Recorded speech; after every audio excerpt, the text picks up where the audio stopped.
नित्यानन्देश्वरसमारम्भां नित्यानन्देश्वरिमध्यमाम् अस्मदाचार्यपर्यन्तां वन्दे गुरुपरम्पराम्.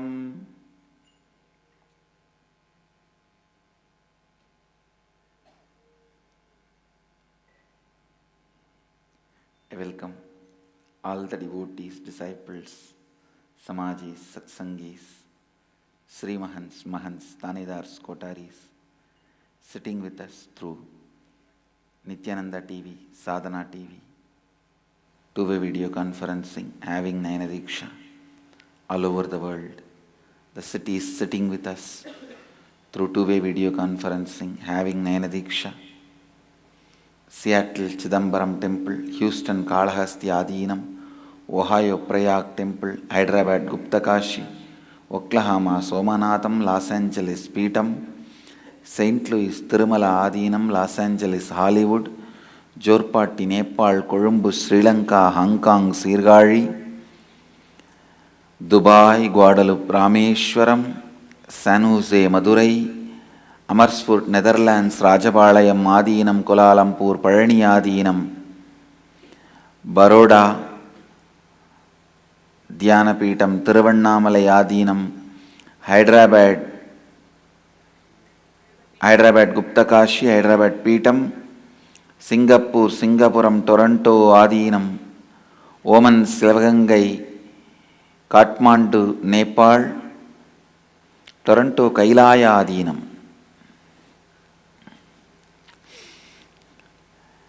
Baroda, Samir Tuli, birthday blessings. With all the auspiciousness, you will be with me, I will be with you. Blessings.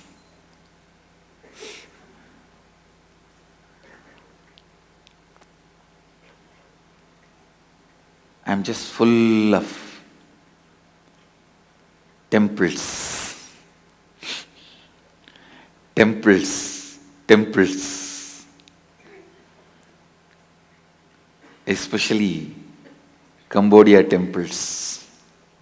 I'm looking at the whole thing from the perspective of how did they generate such large enthusiasm to do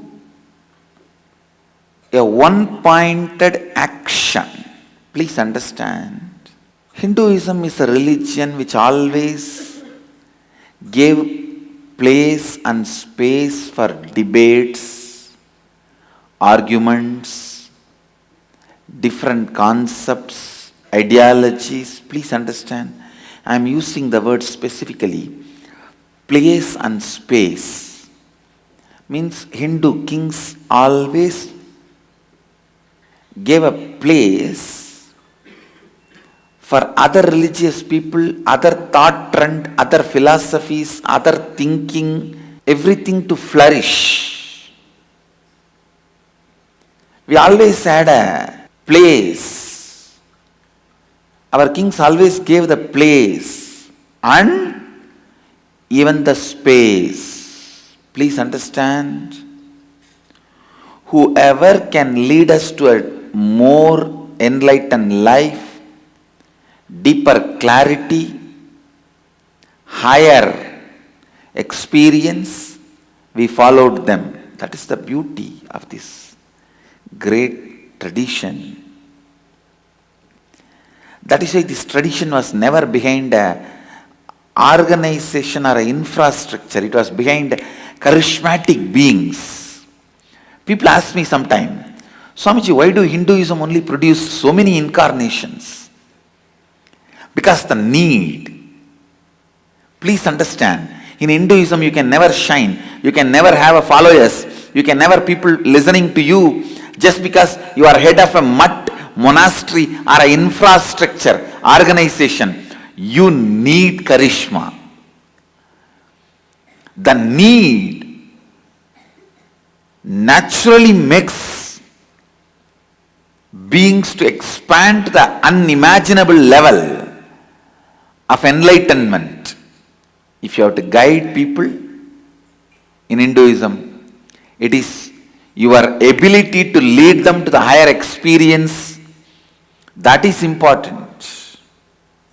No one will care about the organization structure, which organization you are head and what post. Posts have no meaning in Hinduism. Anybody can have any title. Simply you can have title Jagadguru. No one can question you. You can say, I have one disciple, his name is Jagat. So I am Jagadguru. No one can question you. In Hinduism, there is no such thing as somebody giving you some title. Even if somebody gives you the title, unless you radiate the charisma, no one will be following you. See the whole history of India and Hinduism. First comes Krishna. Seeing his charisma, the whole country follows him. Then comes Buddha, who is completely opposite ideology. But seeing his charisma and ability to lead people into enlightenment experience, the whole country followed him. Then came Shankara. Just his ability to lead people into experience, simply the whole country followed him. Then came Nagarjuna, who is completely opposite to Shankara, but his ability to lead people to experience, the whole country followed him. So we never followed any infrastructure, organization. We followed the being's ability to lead us to the next level. That is why I am saying so much of place and space was offered for further thinking, developing, research, development, debate, argument. Some people may think this is the weakness of Hinduism. I tell you, this is the strength of Hinduism, because the future, every field is going to be accepted with a transparent, analytic, the possibility for further research and development methods. In future, whether it is a medicine or a law of the land or social lifestyle understandings or construction methodologies or the way we cook and eat, the way we dress, our beliefs, faiths, philosophies, religions, everything, please understand, everything is going to be accepted after thorough debate and thorough analysis. So in this modern era of thinking, please understand, the modern era of thinking, Hinduism is the only tradition which is inbuilt to withstand this modern era of thinking. The modern thinking age. The other day I was talking to some of my ashramites. I was explaining an important concept. Human brain, even in physical size, it is expanding. Please understand. The brain size, even physical size, weight, it is growing. It is becoming more and more every few hundred years. Few hundred years before, our ancestors' brain size, the weight was much less than the size and weight we have now. Please understand, along with the expansion of the size, weight, capabilities, humanity is getting into a new era where higher level questions are asked, where every basic is questioned, where human brain in a large scale enters into the possibility of analysis, research and questioning capabilities. Please understand. The critical mass is able to question everything and understand, internalize everything. Not like those days. Only a elite society will be able to question and understand. And the mass always used to follow the elite. But now, because of even the physical development of the brain, human civilization is entering into a space where more questions, more thinking, more debate, more analysis become lifestyle. Please understand. The religions created just few centuries ago are created for the human brain existed at that time. But the religion, Sanatana Hindu Dharma, is created by the rishis whose brain was at least few thousand times more active then any possible human brains can happen in the future. Because of enlightenment, they operated beyond the body, mind and brain. That is why I am saying only the traditions created by the Vedic rishis, the truths declared by them, the truths revealed by them, the lifestyle created by them is capable of the enlightened thinking created by them, enlightened thinking presented by them, only that is capable of standing the scrutiny of the developed human brain of this century. This new age thinking era, only that tradition, that enlightened thinking, the science of enlightenment, science of completion, Advaita is capable of standing the scrutiny of the modern day brain. That is why I am telling you, in the future, if at all religions exist, they may have any name, but the stuff will be simply the pure Advaita presented by Upanishads. Maybe different language, different titles, different names, different presentation, but the stuff will be only the pure Advaita presented in Upanishads. I am telling you, no other thought current, no other thinking style, no other truths presented can withstand the scrutiny of the developed brain. Please understand. With the developed brain, human beings are entering into the developed possibilities.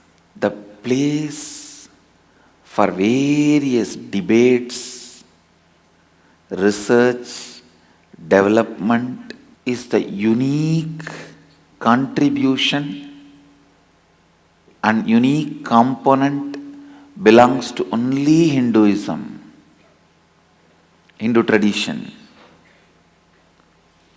No religion allows debate other than Hinduism.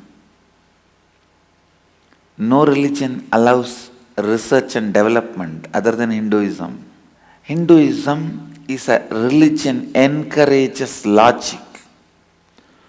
In this religion, with this basic infrastructure, intellectual infrastructure, You cannot make slaves and build large buildings. That is why I am wondering what kind of a charismatic, enlightened being should have been there in this infrastructure, able to inspire and convince millions of people and concentrate them towards one pointed action. I am very sure at least they had 10 human beings to the level of the charisma of incarnations. At least 10 human beings who are radiating, who are charismatic to the level of incarnations. Otherwise, see, we are not primitive religions where you just infuse certain faith and certain fear and greed and they just do what you want. No. It's a religion of debate. And you need to know, every day in all the akhadas, morning collectively practicing yoga and night sitting and collectively having kandana mandana, vada pradivada is a lifestyle. Every day, I was reading a book on Varanasi. Beautifully they are saying, every day in the banks of Ganga, 3,000 to 4,000 Naga sadhus will sit and choose current topics and have a debate, Kandana Mandana, Vada Pradivada. It's a lifestyle. Understand? So a religion which encourages so much of Vada Pradivada, Kandana Mandana, in this religion you cannot make slaves and build temples. I am sure whole Cambodia building, at any given time, at least 1 lakh people were building temples. Because the number of temples and the years, at any given time, directly or indirectly, 1 lakh people were involved in temple building. I am wondering who inspired all of them and kept them centered on one thought current. Surely it is not possible by political power, because slaves cannot be artists, politicians, and through the political power, kings can create slaves but not artists. When you create artists, they need to be given freedom. Tremendous thinking freedom. Freedom to think, freedom to feel, freedom to visualize, freedom to celebrate the beauty, freedom to celebrate the subtle emotions like a romance, love, pain.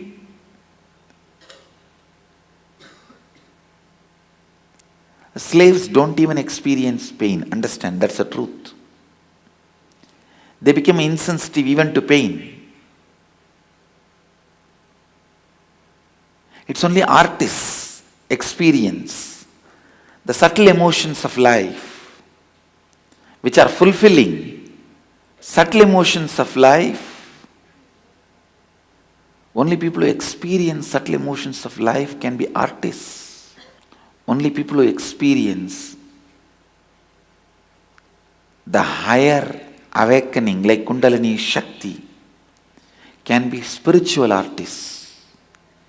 Here, if 1 lakh people are working to build temples, I tell you, at least 80,000 they need spiritual artists. 80% of the workers should be spiritual artists. Who awakened their Kundalini? Who gave them that kind of an insight? Who gave them that kind of an intelligence, enthusiasm? Working in stone is not a joke. I tell you, we are working for months now. We have not built the temple beyond the ground level. It is still in the underground level. It is still not crossed the ground. How did they create inspiration? How did they create enthusiasm? How did they create excitement? Knowing that in their generation they may not see the completion of the temple. How? I tell you, at least 10 beings radiating the charisma to the level of at least incarnations were living and guiding. That is the only way this large size, this large size actions can happen. This large size truths, this large size, I can't even say that tall temples, large temples standing are made out of stone. I'm sure they are just standing tall as a symbol of some of the greatest experience that large group of human beings experienced. It's a symbol of collective enlightenment that whole Cambodian society radiated. It's a symbol of the collective enthusiasm, energy, experience, excitement, the whole Cambodian civilization radiated. I can tell you, it's a symbol of mass enlightenment.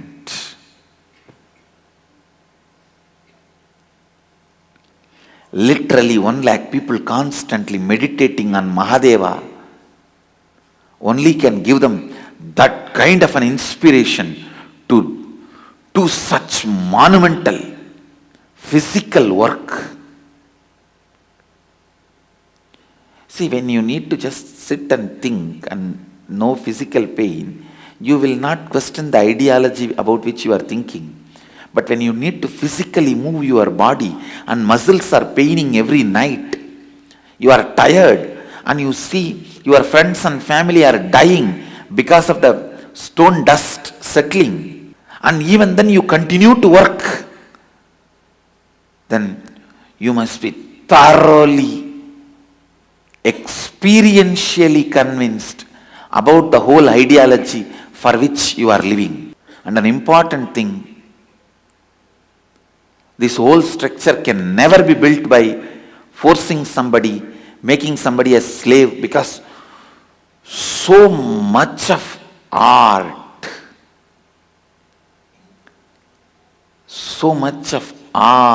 is involved.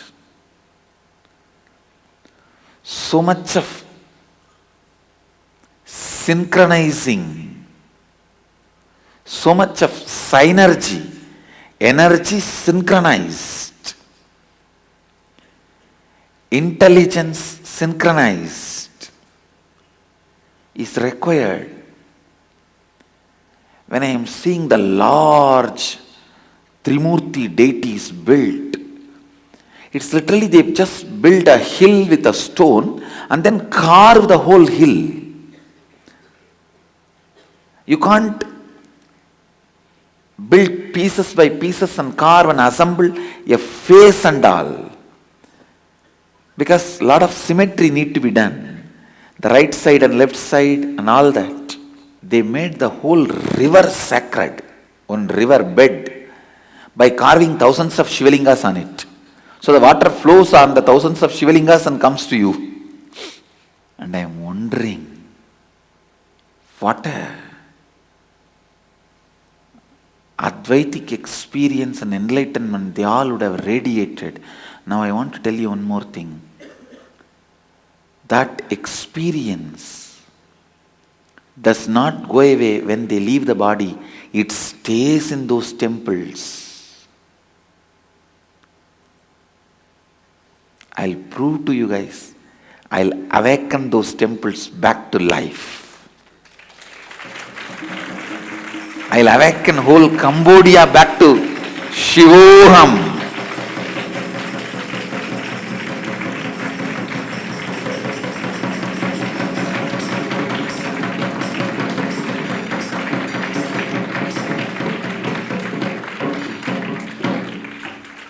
I will awaken that whole enlightenment energy back.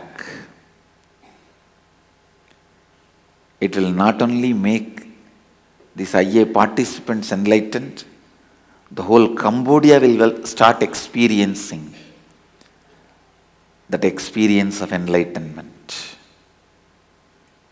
Even when I see those temple structures and photographs, I understand. And the next step, I am wondering, if India can export 10 incarnations and at least 1 lakh enlightened beings to Cambodia, then what number of enlightened beings we would have had? Because it is after all exported. I am sure we created at least 1 or 2 structures to the scale of Angkor Wat in India, maybe got destroyed by these Mughals during their invasion, the Muslim attack. During their invasion, maybe we lost it. They've destroyed it. It is time you all come and be part of this reawakening of Cambodian temples, enlightenment energy. And in that enlightenment tsunami, get enlightened.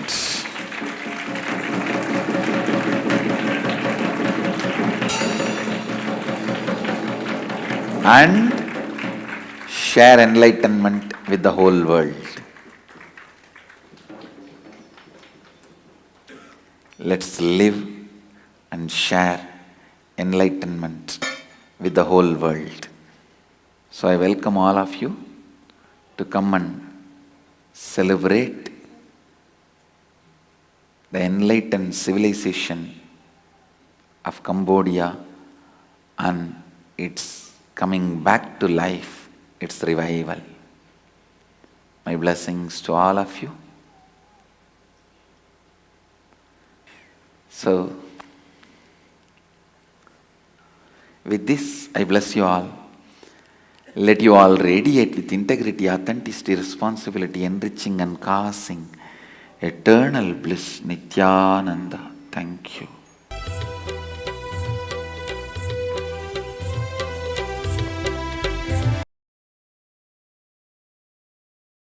Nityananda Dhyanapitham, Nityananda Nagar, off Mysore Road, Bidadi, Bengaluru. Phone 08027279999. www.nityananda.org.